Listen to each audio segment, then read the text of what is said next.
ಸ್ನೇಹಿತರೆ, ಮೀಡಿಯಾ ಮಾಸ್ಟರ್ಸ್ಗೆ ಸ್ವಾಗತ ಸುಸ್ವಾಗತ.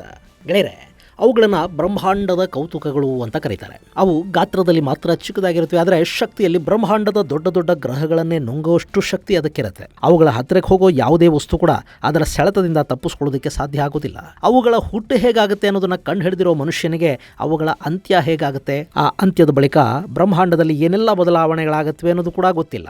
ಹೀಗಾಗಿನೇ ಅವುಗಳ ಬಗ್ಗೆ ಇವತ್ತಿಗೂ ಕೂಡ ವಿಜ್ಞಾನಿಗಳಲ್ಲಿ ಒಂದು ಕುತೂಹಲ ಹಾಗೇ ಇದೆ. ಈಗ ಅಂಥ ಕೌತುಕಗಳ ಅಧ್ಯಯನಕ್ಕೆ ಭಾರತದ ಇಸ್ರೋ ಮುಂದಾಗ್ತಾ ಇದೆ. ಹೊಸ ವರ್ಷದ ಆರಂಭದ ದಿನವೇ ಇಸ್ರೋ ಎಕ್ಸ್ಪೋಸ್ಯಾಟ್ ಹೆಸರಿನ ನೂತನ ಉಪಗ್ರಹವನ್ನ ನಭಕ್ಕೆ ಕಳುಹಿಸಿಕೊಟ್ಟಿದೆ. ಹಾಗಾದ್ರೆ ಏನಿದು ಇಸ್ರೋದ ಹೊಸ ಸಾಹಸ? ಇಲ್ಲಿ ಇಸ್ರೋ ಏನನ್ನು ಹುಡುಕೋದಿಕ್ಕೆ ಹೋಗ್ತಾ ಇದೆ? ಇಷ್ಟಕ್ಕೂ ಆ ಬಾನಂಗಳದ ನಿಗೂಢಗಳ ಬಗ್ಗೆ ಜಗತ್ತಿಗೆ ಯಾಕೆ ಅಷ್ಟೊಂದು ಕುತೂಹಲ ಅನ್ನೋದ್ರ ಬಗ್ಗೆ ಒಂದಷ್ಟು ಮಾಹಿತಿಯನ್ನ ನಾವಿಲ್ಲಿ ನೋಡೋಣ.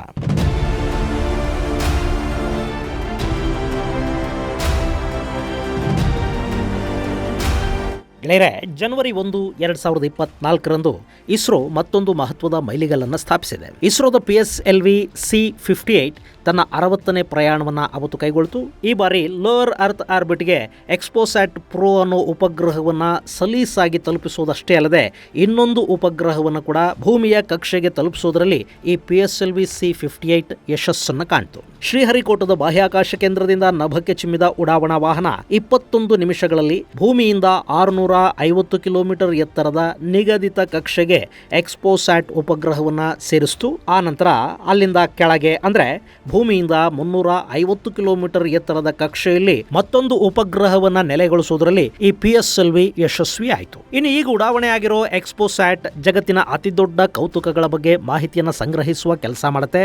ನಾಸಾದ ನಂತರ ಇಂಥದ್ದೊಂದು ಅದ್ಭುತ ಸಾಹಸಕ್ಕೆ ಕೈ ಹಾಕ್ತಾ ಇರೋ 2ನೇ ದೇಶ ಅನ್ನೋ ಹೆಗ್ಗಳಿಕೆಗೆ ಭಾರತ ಪಾತ್ರವಾಗುತ್ತೆ. ವಿಜ್ಞಾನಿಗಳಲ್ಲಿ ಇವತ್ತಿಗೂ ಕೂಡ ತಣಿಯದ ಕುತೂಹಲವನ್ನ ಹಾಗೆ ಉಳಿಸಿರುವ ಕಪ್ಪು ರಂಧ್ರಗಳ ಬಗ್ಗೆ ಈ ಎಕ್ಸ್ಪೋಸ್ಯಾಟ್ ಮಾಹಿತಿಯನ್ನ ಕಲೆ ಹಾಕುತ್ತೆ. ಹಾಗೇನೆ ಬ್ರಹ್ಮಾಂಡದಲ್ಲಿರೋ ನ್ಯೂಟ್ರಾನ್ ಸ್ಟಾರ್ಗಳ ಬಗ್ಗೆ ಕೂಡ ಈ ಸ್ಯಾಟಲೈಟ್ ಸಂಶೋಧನೆಯನ್ನು ನಡೆಸುತ್ತೆ. ಇಸ್ರೋದ ಈ ಹೊಸ ಸಾಹಸಕ್ಕೆ ಪ್ರಧಾನಿ ನರೇಂದ್ರ ಮೋದಿ ತಮ್ಮ ಎಕ್ಸ್ ಖಾತೆಯಲ್ಲಿ ಅಭಿನಂದನೆಯನ್ನು ತಿಳಿಸಿದ್ದಾರೆ. ಜನವರಿ 1ರಂದು ಬೆಳಗ್ಗೆ 9:10 ಶ್ರೀಹರಿಕೋಟದ ಸತೀಶ್ ಧವನ್ ಉಡಾವಣಾ ಕೇಂದ್ರದಿಂದ ನಭಕ್ಕೆ ಹಾರಿದ PSLV ಎಕ್ಸ್ರೇ ಪೋಲಾರಿಮೀಟರ್ ಸ್ಯಾಟಲೈಟ್ ಅನ್ನ ಸುರಕ್ಷಿತವಾಗಿ ಕಕ್ಷೆಗೆ ಮುಟ್ಟಿಸಿತು. ಇನ್ನು ಈ ಮಿಷನ್ ನಲ್ಲಿ ಬಳಸಲಾಗ್ತಾ ಇರುವ ಎಕ್ಸ್ರೇ ಕಪ್ಪು ರಂಧ್ರಗಳ ಚಿತ್ರವನ್ನ ಸೆರೆ ಹಿಡಿದು ಅದರಲ್ಲಿನ ಪ್ರಮುಖ ಅಂಶಗಳನ್ನ ಪರಿಶೀಲಿಸುವ ಕೆಲಸವನ್ನ ಮಾಡುತ್ತೆ ಅಂತ ಹೇಳಲಾಗ್ತಾ ಇದೆ. ಸೊ ಕಪ್ಪು ರಂಧ್ರಗಳ ಬಗ್ಗೆ ಇನ್ನಷ್ಟು ಮಾಹಿತಿ ಈ ಜಗತ್ತಿಗೆ ಸಿಗಲಿದ್ದು, ನ್ಯೂಟ್ರಾನ್ ಸ್ಟಾರ್ಗಳ ಬಗ್ಗೆ ಕೂಡ ಹೆಚ್ಚಿನ ಮಾಹಿತಿಯನ್ನು ಕಲೆ ಹಾಕುವ ಹುಮ್ಮಸ್ಸಲ್ಲಿ ಇಸ್ರೋ ಇದೆ.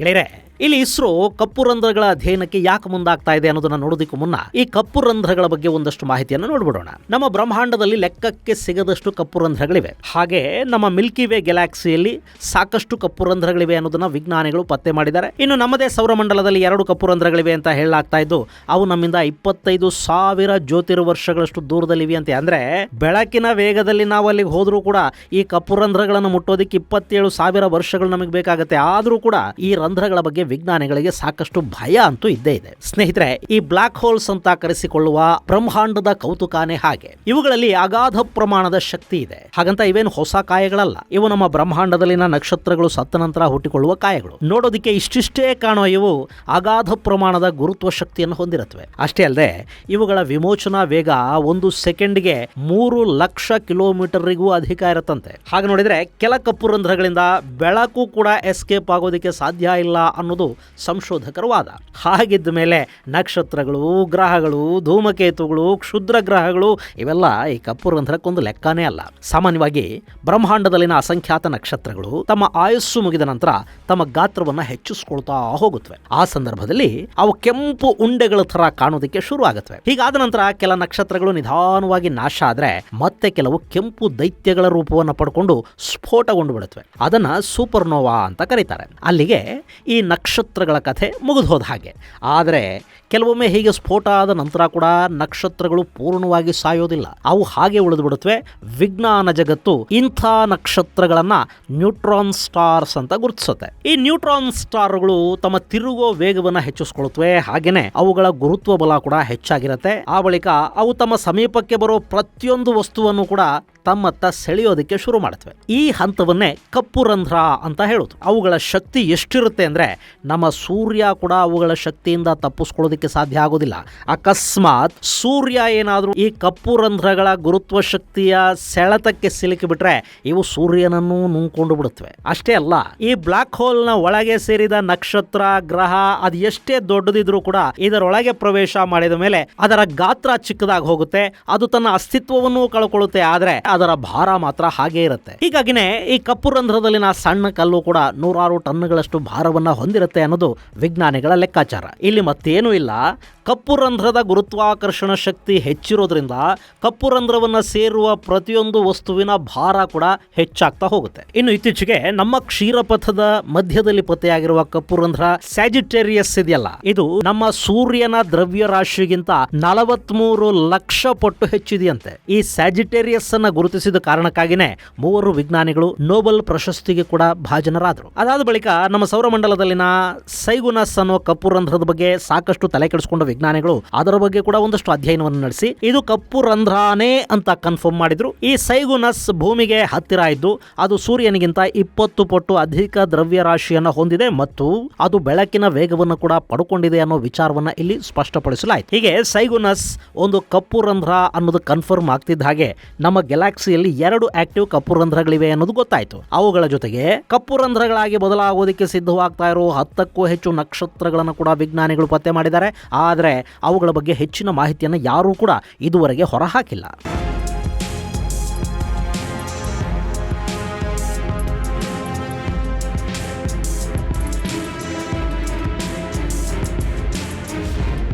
ಸಾಮಾನ್ಯವಾಗಿ ಜಗತ್ತಿನ ವಿಜ್ಞಾನಿಗಳು ನಮ್ಮ ಸೌರಮಂಡಲದ ಬೇರೆ ಬೇರೆ ಗ್ರಹಗಳ ಬಗ್ಗೆ ಹೆಚ್ಚು ಆಸಕ್ತಿಯನ್ನು ಹೊಂದಿದ್ದಾರೆ. ಅದರಲ್ಲೂ ಚಂದ್ರನ ಮೇಲೆ ಕಾಲಿಡುವುದಕ್ಕೆ ಜಗತ್ತಲ್ಲಿ ಈಗಾಗಲೇ ರೇಸ್ ಶುರುವಾಗಿದೆ. ಹೀಗಾಗಿ ಇದುವರೆಗೆ ನಾಸಾನ ಹೊರತುಪಡಿಸಿದ್ರೆ ಮತ್ತಿನ್ಯಾವ ಬಾಹ್ಯಾಕಾಶ ಸಂಸ್ಥೆ ಕೂಡ ಈ ಕಪ್ಪು ರಂಧ್ರಗಳ ಬಗ್ಗೆ ಹೆಚ್ಚು ತಲೆ ಕೆಡಿಸ್ಕೊಳ್ಳೋದಕ್ಕೆ ಸಂಶೋಧನೆಗಳನ್ನು ಮಾಡೋದಕ್ಕೆ ಹೋಗಿರಲಿಲ್ಲ. ಈಗ ಅಂಥದ್ದೊಂದು ಸಾಹಸಕ್ಕೆ ಭಾರತದ ವಿಜ್ಞಾನಿಗಳು ಕೈ ಹಾಕಿದ್ದಾರೆ. ಅವರು ಕಪ್ಪು ರಂಧ್ರದ ಅಧ್ಯಯನದಲ್ಲಿ ತೊಡಗೋದಕ್ಕೆ ಮುಂದಾಗಿದ್ದಾರೆ. ಇಲ್ಲಿ ಭಾರತಕ್ಕೆ ಅತ್ಯಂತ ಮಹತ್ವದ ಮಾಹಿತಿಗಳು ಸಿಗುವ ಸಾಧ್ಯತೆಗಳು ಕೂಡ ನಿಚ್ಚಳವಾಗಿ ಕಂಡು ಬರ್ತಾ ಇವೆ.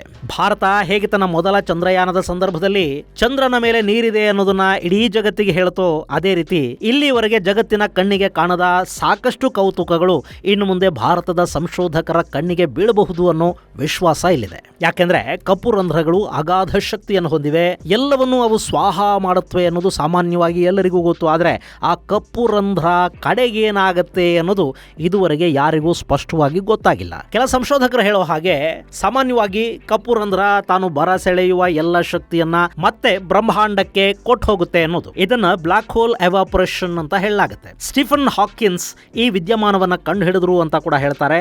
ಈ ಬ್ಲಾಕ್ ಹೋಲ್ಗಳ ಬಗ್ಗೆ ಮತ್ತು ಬ್ಲಾಕ್ ಹೋಲ್ ಎವಾಪರೇಷನ್ ಬಗ್ಗೆ ನಮ್ಮ ವೇದಗಳಲ್ಲಿ ಕೂಡ ಒಂದಷ್ಟು ಮಾಹಿತಿ ಇದೆ. ಅದನ್ನ ಮುಂದೆ ಯಾವತ್ತಾದರೂ ನಿಮಗೆ ಹೇಳ್ತೀನಿ. ಇಲ್ಲಿ ಆಧುನಿಕ ಜಗತ್ತಿಗೆ ಅಂದ್ರೆ ಪಾಶ್ಚಿಮಾತ್ಯ ವಿಜ್ಞಾನ ಜಗತ್ತಿಗೆ ಇದರ ಬಗ್ಗೆ ಮೊಟ್ಟ ಮೊದಲ ಬಾರಿಗೆ ತಿಳಿಸಿಕೊಟ್ಟಿದ್ದು ಸ್ಟೀಫನ್ ಹಾಕಿನ್ಸ್. ಅಂದ್ರೆ ಇಲ್ಲೊಂದು ವಸ್ತುವು ತನ್ನ ಶಕ್ತಿಯನ್ನ ಹೆಚ್ಚಿಸಿಕೊಂಡು ಆ ಶಕ್ತಿಯನ್ನ ಮತ್ತೆ ಬ್ರಹ್ಮಾಂಡದಲ್ಲೇ ಬಿಡುತ್ತೆ ಅನ್ನೋದು ಇದರಿಂದ ಸ್ಪಷ್ಟ ಆಗ್ತಾ ಇದೆ. ಆದ್ರೆ ಅದಕ್ಕೂ ಮೀರಿದ ಘಟನೆಗಳೇನಾದರೂ ಕಪ್ಪು ರಂಧ್ರದ ಕೊನೆಯ ಹಂತದಲ್ಲಿ ನಡೆಯುತ್ವಾ ಅನ್ನೋದು ಇದುವರೆಗೆ ಸಂಶೋಧಕರಿಗೆ ಗೊತ್ತಾಗಿಲ್ಲ. ಹೀಗಾಗಿ ಕಪ್ಪು ರಂಧ್ರಗಳ ಬಗ್ಗೆ ಇನ್ನಷ್ಟು ಮಾಹಿತಿಯ ಅಗತ್ಯ ಇಲ್ಲಿದ್ದು ಇಂಥ ಮಾಹಿತಿಯನ್ನ ಕಲೆ ಹಾಕೋದಿಕ್ಕೆ ಅಂತಲೇ ಇಸ್ರೋ ಈ ಮಿಷನ್ ಅನ್ನು ಪ್ರಾರಂಭ ಮಾಡಿದೆ. ಈಗಾಗಲೇ ಮಂಗಳ, ಚಂದ್ರನ ಬಗ್ಗೆ ಸಾಕಷ್ಟು ಮಾಹಿತಿಯನ್ನು ಪಡೆದಿರೋ ಇಸ್ರೋ ಈಗ ಕಪ್ಪು ರಂಧ್ರದ ಕಡೆಗೆ ಗಮನ ಹರಿಸ್ತಾ ಇದೆ. ಅದರಲ್ಲೂ ನಮ್ಮದೇ ಸೌರಮಂಡಲದಲ್ಲಿರುವ 2 ಕಪ್ಪು ರಂಧ್ರಗಳ ಬಗ್ಗೆ ಮೊದಲಿಗೆ ಅಧ್ಯಯನಗಳು ನಡೆಯುತ್ತವೆ. ಆ ಬಳಿಕ ಇನ್ನಷ್ಟು ಕಪ್ಪು ರಂಧ್ರಗಳನ್ನು ಅಧ್ಯಯನ ಮಾಡುವ ಕೆಲಸ ಕೂಡ ಆರಂಭ ಆಗುತ್ತೆ. ಒಟ್ಟಲ್ಲಿ ಇಸ್ರೋ ವೈಜ್ಞಾನಿಕ ಜಗತ್ತಿಗೆ ಬೇಕಿರುವ ಮತ್ಯಾವುದಾದ್ರೂ ಹೊಸ ಮಾಹಿತಿಯನ್ನ ಹೊರಹಾಕುತ್ತಾ ಅಂತ ಈಗ ಬಾಹ್ಯಾಕಾಶ ವಿಜ್ಞಾನಿಗಳು ಕಾತುರಗೊಂಡಿದ್ದಾರೆ. ಅವರ ಯಾವ ನಿರೀಕ್ಷೆಯೂ ಹುಸಿಯಾಗದಿರಲಿ. ಇಸ್ರೋ ಬಾಹ್ಯಾಕಾಶದ ಮತ್ತಷ್ಟು ಸತ್ಯಗಳನ್ನ ಹೊರಹಾಕೋದ್ರಲ್ಲಿ ಯಶಸ್ಸನ್ನು ಪಡ್ಕೊಳ್ಳಿ ಮತ್ತು ಬಾಹ್ಯಾಕಾಶ ಕ್ಷೇತ್ರದಲ್ಲಿ ತನ್ನ ಛಾಪನ್ನ ಮೂಡಿಸಲಿ ಅಂತ ಆಶಿಸೋಣ. ತಿಳಿಸೋಣ. ಹಾಗೆ ಈ ಸಾಲಿನಲ್ಲಿ ಇಸ್ರೋ ಮತ್ತಷ್ಟು ಬಾಹ್ಯಾಕಾಶ ಯೋಜನೆಗಳನ್ನು ಕೂಡ ಹಮ್ಮಿಕೊಂಡಿದೆ. ಉಪಗ್ರಹ ಉಡಾವಣಾ ವಾಹಕಗಳಾದ PSLV, GSLV ಮತ್ತು SSLVಗಳ ಮೂಲಕ ಈ ವರ್ಷ ಅಂದ್ರೆ 2024ನೇ ಸಾಲಲ್ಲಿ 12ರಿಂದ 14 ಉಪಗ್ರಹಗಳನ್ನು ಉಡಾವಣೆ ಮಾಡುವ ಯೋಜನೆ ಇದೆ ಅಂತ ಭಾರತೀಯ ಬಾಹ್ಯಾಕಾಶ ಸಂಶೋಧನಾ ಸಂಸ್ಥೆ ಇಸ್ರೋ ಈಗಾಗಲೇ ತಿಳಿಸಿದೆ. ಈಗ ಎಕ್ಸ್ಪೋಸ್ಯಾಟ್ ಯಶಸ್ವಿ ಉಡಾವಣೆ ಆಗಿದೆ. ಇದಾದ ನಂತರ ಇನ್ಸ್ಯಾಟ್ 3DS ಉಪಗ್ರಹವನ್ನ ಉಡಾವಣೆ ಮಾಡಲಾಗುತ್ತೆ. ಇದು ಈ ವರ್ಷ ಉಡಾವಣೆ ಆಗಲಿರುವ 2ನೇ ಉಪಗ್ರಹ ಅನ್ನಿಸ್ಕೊಳ್ಳುತ್ತೆ. ಜೊತೆಗೆ 2024ರಲ್ಲಿ ಪ್ರತಿ ತಿಂಗಳು ಒಂದರ ಹಾಗೆ ಬಾಹ್ಯಾಕಾಶ ಯೋಜನೆಗಳನ್ನು ಹಮ್ಮಿಕೊಳ್ಳುವ ಸಾಧ್ಯತೆ ಇದೆ ಮತ್ತು ಅದರಂತೆ ಈ ವರ್ಷ 12ರಿಂದ 14 ಉಪಗ್ರಹಗಳು ಉಡಾವಣೆ ಆಗಲಿವೆ ಅಂತ ಸೋಮನಾಥ್ ತಿಳಿಸಿದ್ದಾರೆ. ಇದರ ಜೊತೆಗೆ ಆದಿತ್ಯ L1 ಮಿಷನ್ ಇದೇ ಜನವರಿ 6ಕ್ಕೆ ತನ್ನ ಫೈನಲ್ ಡೆಸ್ಟಿನೇಷನ್ ಅನ್ನ ಅಂದ್ರೆ L1 ಪಾಯಿಂಟ್ ಅನ್ನ ಸೇರಿ ಆ ಬಳಿಕ ಸೂರ್ಯನ ಬಗ್ಗೆ ಇನ್ನಷ್ಟು ಅಧ್ಯಯನವನ್ನ ಅದು ನಡೆಸುತ್ತೆ. ಸೆಪ್ಟೆಂಬರ್ 2ರಂದು ಲಾಂಚ್ ಆಗಿದ್ದ ಈ ಮಿಷನ್ 2024ರಲ್ಲಿ ತನ್ನ ಗುರಿಯನ್ನ ಮುಟ್ತಾ ಇದೆ. ಇದರ ಜೊತೆಗೆ ಇಸ್ರೋ ಗಗನಯಾನ ಹಾಗೂ ಶುಕ್ರಯಾನವನ್ನ ಮಾಡೋದಕ್ಕೆ ಕೂಡ ಹೊರಡೋ ಮೂಲಕ ತನ್ನ ಮೂಕೂಟಕ್ಕೆ ಮತ್ತಷ್ಟು ಸಾಧನೆಯ ಗರಿಗಳನ್ನ ಸೇರಿಸಿಕೊಳ್ತಾ ಇದೆ. ಈ ವರ್ಷ ಇಸ್ರೋಗೆ ಅತ್ಯದ್ಭುತ ವರ್ಷವಾಗಲಿ, ಇಸ್ರೋ ಜಾಗತಿಕ ಬಾಹ್ಯಾಕಾಶ ಸಂಶೋಧನಾ ಕೇಂದ್ರಗಳ ಪೈಕಿ ಅಗ್ರಸ್ಥಾನವನ್ನು ಪಡ್ಕೊಳ್ಳುವತ್ತ ದೊಡ್ಡ ಹೆಜ್ಜೆಗಳ ನೀಡಲಿ ಅಂತ ಆಶಿಸ್ತಾ ಈ ಮಾಹಿತಿಯನ್ನು ಮುಗಿಸ್ತೀನಿ. ಮುಂದಿನ ಸಂಚಿಕೆಯಲ್ಲಿ ಮತ್ತಷ್ಟು ವಿಶೇಷಗಳ ಜೊತೆ ಮತ್ತೆ ಭೇಟಿಯಾಗೋಣ. ಅಲ್ಲಿವರೆಗೆ ಜೈ ಹಿಂದ್, ಜೈ ಕರ್ನಾಟಕ.